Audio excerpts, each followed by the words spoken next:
All right, Wolfpack Nation. So we're going to jump right in here again to part two as we, start to break down, probably could finish our conversation here about previewing or breaking down this 18, but more of actually kind of more moving into kind of our predictions for how we're going to do with ACC this year, looking at the schedule a little bit, and then also looking at the ACC overall this year. So, if you haven't obviously hit part one yet or checked out part one yet, make sure to go check that out first, and then make sure to come back and make sure again also to hit that subscribe button. This is free to do, and it really helps us support us in the channel. Please give us a like, and also to make sure to give us a follow at Tuffy Talk Now on Twitter and Instagram. So with that being said, obviously looking at schedule, I know, I kind of said it in the first part is that, when you're in the ACC, there's no such thing as an easy schedule. It's going to be tough every single year. But again, that's what you sign up for. That's ACC basketball. That's what we all know and love. And, again, I think that hopefully if you're any state fan, you wouldn't want any different. I don't think we would rather go to any other conference or compete anywhere else than right here in the ACC. So, which is the premier conference in college basketball, no doubt about it. So, so I'll kind of hand it to you first, Michael. So I hand off to you making in the first part. But so, Michael, so looking at the schedule, what were your initial thoughts when you saw the schedule? Was there a certain group of games that kind of jumped out at you?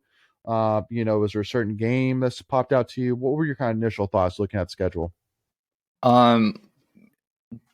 Definitely we have a strong non-conference schedule this year. Yeah. I mean, out of the gate, we play Bucknell, Colgate, Central Connecticut, but then our fourth game of the season, Oklahoma State.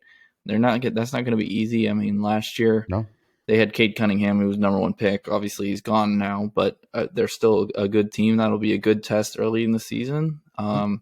We've got Nebraska in the Big Ten Challenge, and then they do the thing where now we're playing an ACC game in December. We've got Louisville at home. That's going to be tough. And then a tough game.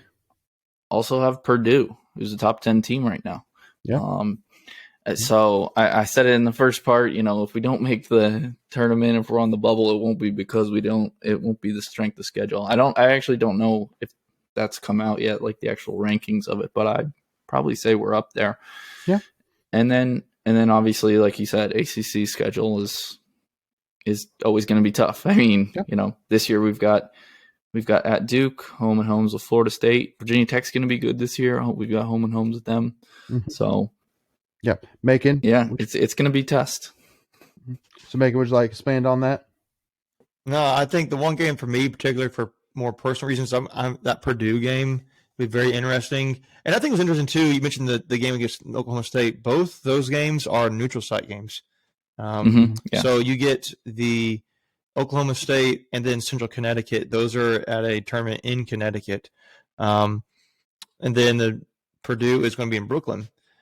So Purdue's going to be one of the best teams in the country this season. At least starting out, they are. I got a friend of mine who's a Purdue alum. So, we just joke, we go back and forth about that. But I was like, it'd be cool to get to watch that game together. So I kind of am interested in that one. But the Louisville game early, I totally forgot they were going to start playing ACC games early. That'll be a very good litmus test for this season because I think Louisville was predicted to finish 6th in the ACC this season, and we were predicted to finish 9th. If we could somehow get a win out of that, we would be, have an early lead in the ACC and against a team that's supposedly thought to be better than us. That game, I think their forwards are going to really attack. They have really good forwards on their team. They're going to need their guards. Talking about Louisville, their guards are going to need to step up for them. But that game will be very interesting to me. I don't know, man. There's some games on the schedule when you look at it. The tougher games, you get Florida State at home. They're one of the tougher games. Yep. But then you got to go play at Virginia Tech. That's the one team, man, that I don't get how they are.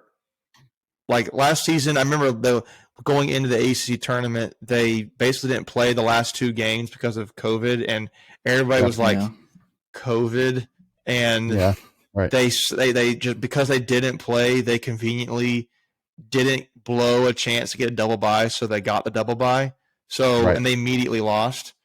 Yeah, I know Keve Luma is going to be a really good player for them, and they'll be a solid team.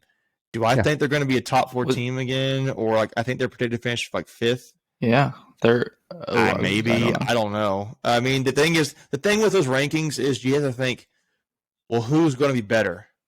If they're not that, who is better than them? Right. And I could see Louisville be better than them. I'm trying to think. I honestly, a team that I think is going to be good is Notre Dame, because they had a lot of injuries last season, and they're returning their 3 leading scorers, I believe.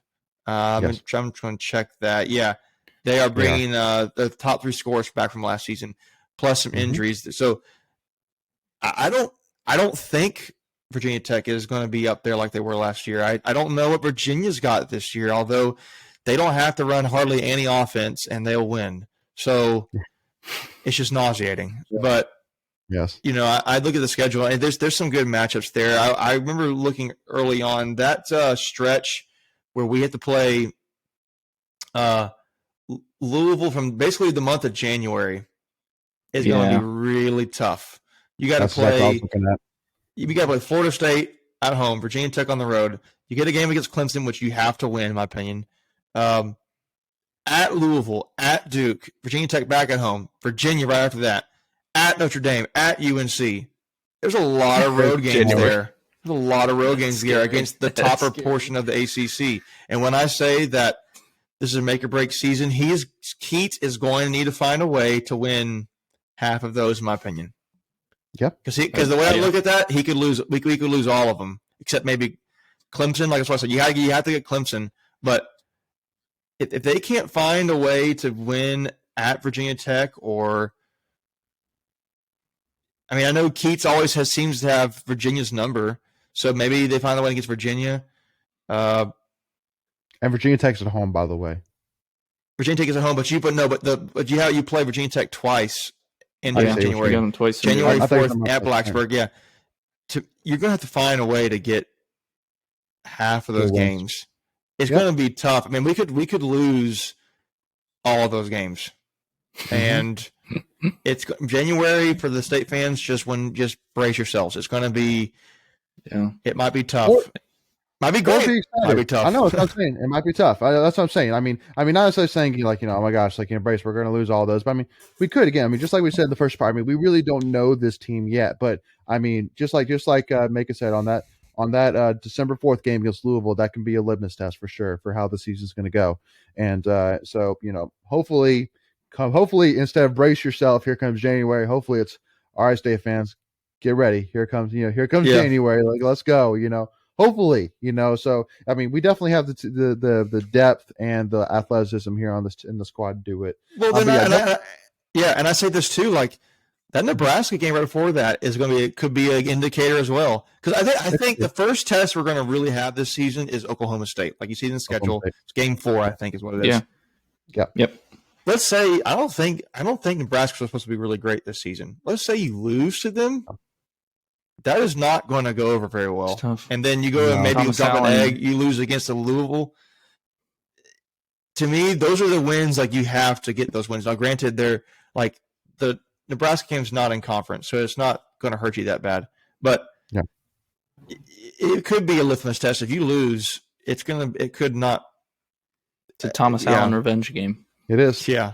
Bobby Lutz went to Nebraska. Oh, yeah. I forgot about that. That's true, Bobby. He's not there anymore. But he was there. Okay. Yeah. Okay. A lot of connections. Yeah. Before we continue, I want to take a quick second to tell you about our sponsor, Flatlands Jessup Insurance Group, that has your whole world covered, with agents in 5 offices throughout eastern North Carolina to help you decide how much coverage you need, offering policies for home and auto, recreational vehicles, commercial, crop, health, life, and employee benefits. They are able to combine options to find a comprehensive solution that works for you. Flatlands Jessup protects the things you love so you can spend less time worrying and more time enjoying them. Find them on Facebook and Instagram at Flatlands Jessup. You can also visit their webpage at www.flatlandsjessup.com. So please make sure to go and check them out. Yeah. Well, and again, it's something which, state fans need to understand too, that at the end of the day, it's just like, basketball. There's so many games, there's so many games in a season that, that hopefully between Bucknell, Colgate, and Central Connecticut, hopefully between those 3 games, we can figure some things out in terms of what the rotation is going to be, in terms of, what plays to run, etc. That hopefully by the time we play Oklahoma State, that we have things figured, at least most things or some things figured out. But it could be that it may take a little bit more time. But hopefully by the time we play Louisville, which I think, if I'm counting correctly, is the 8th game of the season, hopefully by then we're hitting our stride. Yeah, that's right. Hopefully. But again, it may take some time. But again, at the end of the day, it's a long season. At the end of the day, we're there's, again, that second half of the season is brutal. So, if it takes us, to the beginning of third to figure it out, but, if it pays off during the second half of the season, then so be it. But again, so I'm just more saying that just, that us as State fans, we're famous at times for reading too much into situations. And so if for some reason we do come out a little bit soft at the beginning, I understand, especially from what Keith's done so far, we may immediately jump into it. But again, it's a long season, so we'll see what happens. But especially as we figure some things out here. But anyway, so kind of looking at a little bit here at the ACC. So looking at what they predicted in terms of the rankings for each team in the ACC, was there a certain so maybe Meg, I'll kind of hand it to you. Who's a team that maybe you would put higher, and who is the team that you would put lower? Oh, higher for me. I think it's to me. And make it actually, before you do that, why don't you, for those who haven't seen it, or for those who are listening, give us the order. So who do they have last? Who do they have first? Go through the order. Okay. I think this list, correct me if I'm wrong. I think it is, I'm pulling up here, make sure I got it straight again. It is Duke, Florida State, UNC, Virginia Tech, Louisville, Syracuse, Notre Dame, NC State, and for reference, they have NC State at 9th. Mm-hmm. And then Georgia Tech, Clemson, Miami, Wake Forest, Pitt, Boston College. And again, Duke was voted to be first, with Florida State behind them. But Duke is the overwhelming. They got 47 votes to get first place. Then for preseason All-ACC first team, you've got Buddy Boeheim from Syracuse, Keve Aluma, Virginia Tech. A freshman, he's probably one and done. Not probably, who he is. Paulo Banchero for Duke, and Armando Bacot from UNC, and Isaiah Wong, the point guard from Miami, who ripped NC State apart last season.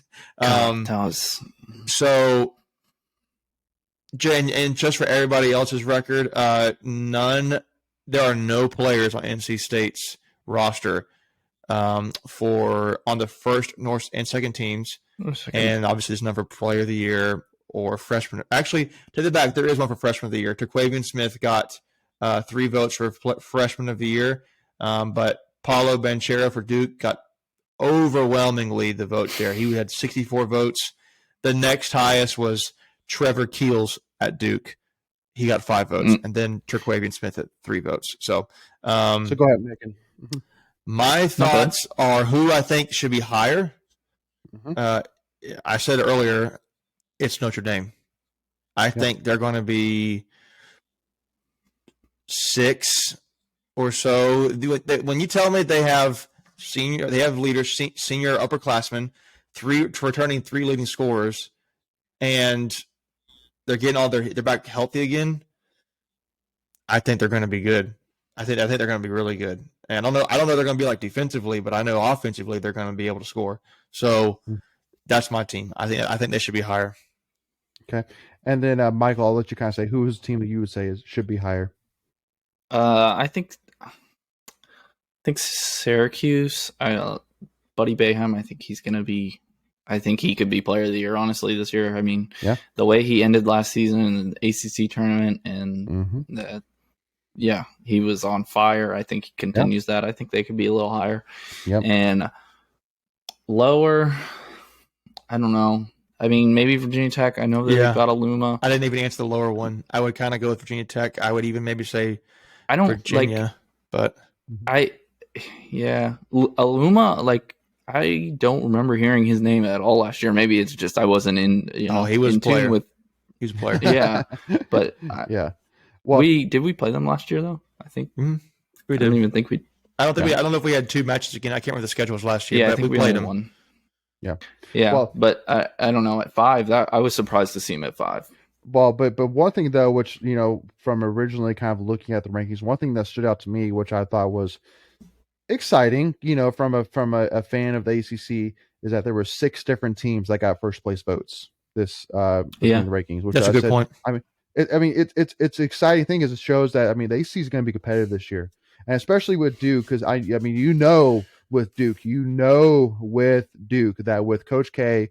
Basically, this being his final farewell. Old quick. That oh my gosh! I mean, like imagine Cameron Indoor Stadium, as tough as it is, doubling probably. I mean, it is going to be insane. Oh, ticket prices are going to be. I think. Did you hear Kevin? Did you hear what Krzyzewski said that Forbes tickets to his UNC game was $1 million?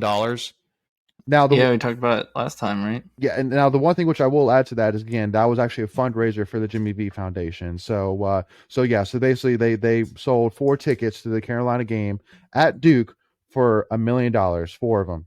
Which is nuts. Nuts. But also too, again, want to give a huge thanks to Coach K. That's awesome. Definitely. I'm gonna look at what the NC State versus Duke basketball ticket price is going to be.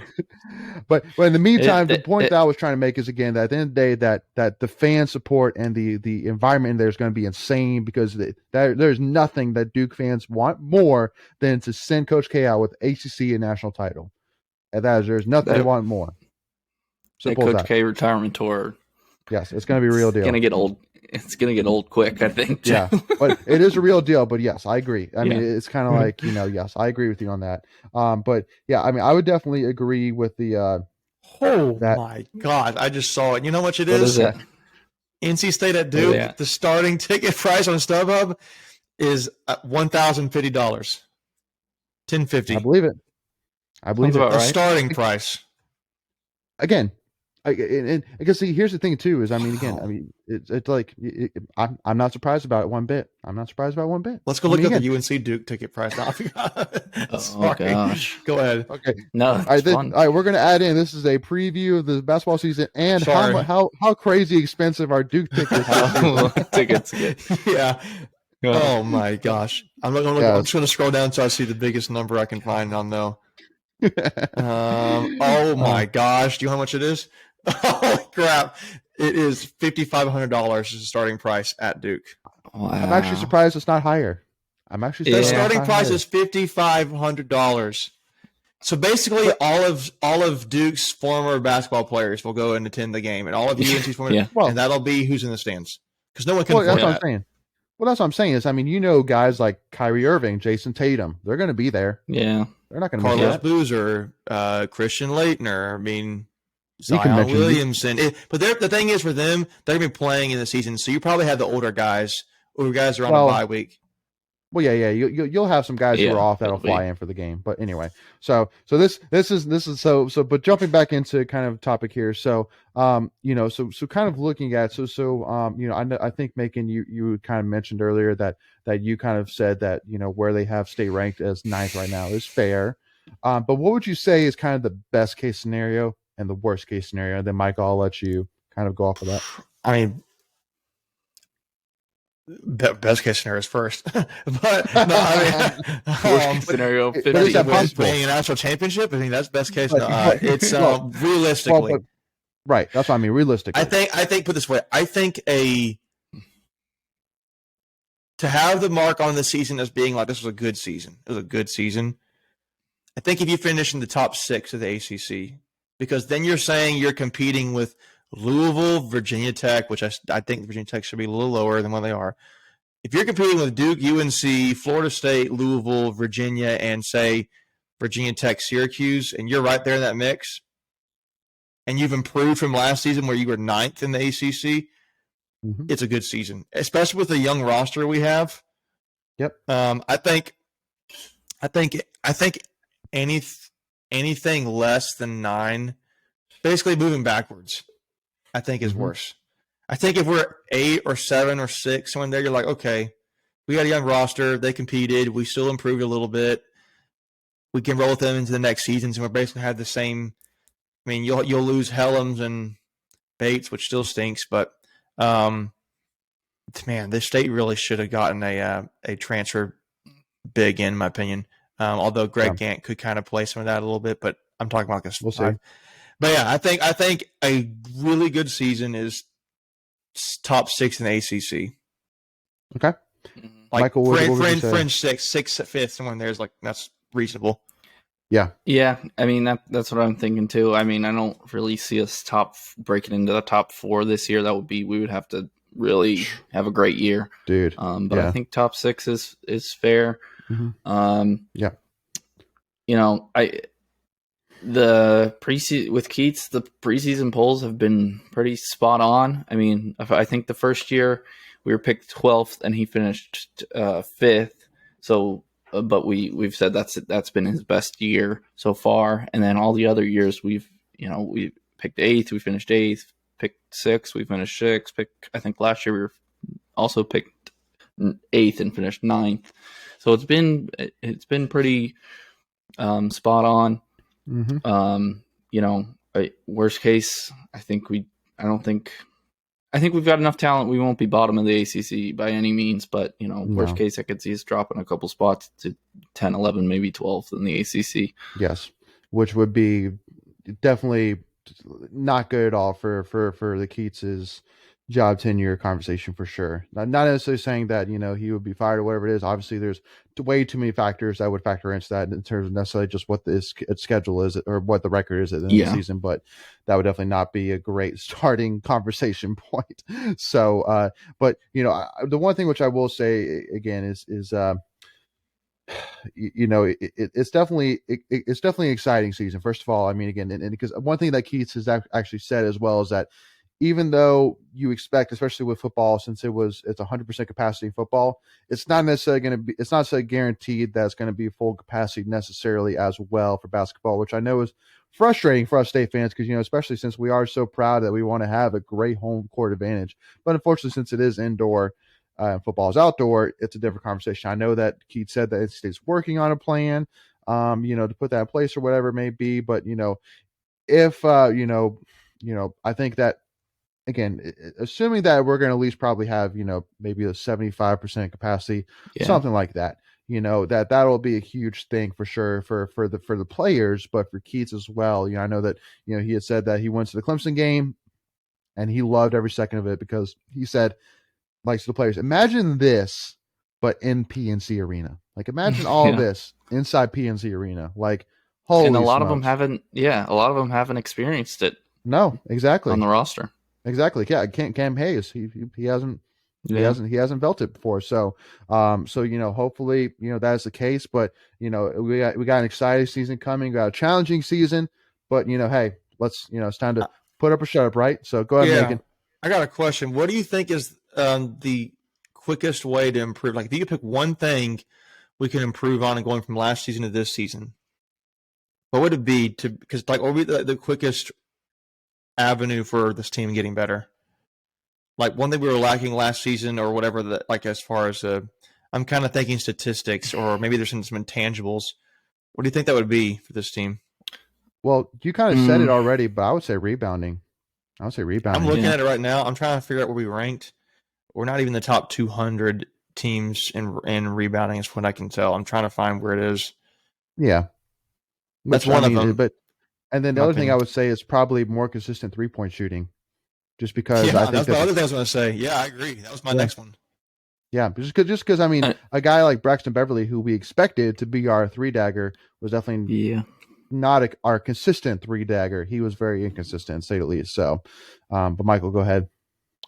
I would say probably another, like, a solid second and probably third scoring option. Like, at least having 3 people you can rely on every game to score the basketball. So not just last year. Yeah, sorry. Not just Helms. Last year, Devin Daniels and Helms. More the guys. And then it was kind of shaky after that. This year, obviously, Helms. Hopefully, Manny Bates can contribute a little more, put up 10, 12, 14 points a game maybe from the post, and then I don't know who's going to be that third guy. I mean, hopefully it's Cam Hayes, but it's still up in the air. Yeah, I was tending to lean to. I couldn't decide I want to go to rebounding or 3-point shooting. I feel like with Bates' shot blocking, the rebounds will come a little bit, but I feel like it's this 3-point shooting. I had to pick one thing because I feel like our scoring ability was great, minus that. Like we were a slashing team last year, and I know Keats likes to run the pick and roll as well. Like he does that a ton, but. That's one thing I would say a little bit too on like a little bit of a side note is I would love to see State run a little bit different offense sometimes because I feel like we just stick too hard to the pick and roll, and it works if you have the guys who can run it well.